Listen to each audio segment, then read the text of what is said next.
नमस्कार आम ओडिया कथा जना अजना यूट्यूब चैनल को आपण मानक स्वागत। चलतु जानिबा एक फल विषय जार दाम बहुत अधिका। चलतु से दामिका फल विषय रे किछि जानिबा। आमे समस्ते तो फल आउ पनीपरिबा किनि थाउ। बजार रे मध्य हरेक किस्मर सबुज फल तथा परिबा मिली थाए। तेबे एठारे जो फल कथा कुहा जायछि ताहा हेउछि दुनियार सबुठु दामी फल। एही फलर दाम कथा सुनिले जे केही भी चमकी पड़े।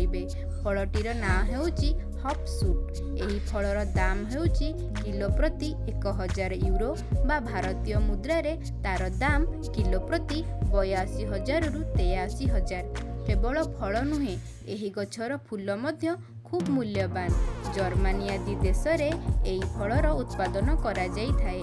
एहा एक औषधीय फल अटे, सेथिलागि एहार मूल्य एते अधिका। एहाकु साधारण बजार रे बिक्री करा जाए नाही। केतेक रोगर antibiotics प्रस्तुत करिबा पई एही फलर आवश्यकता पड़ी थाए। जख्मा दांत रोग पई एही फल एक अमोघा औषधि।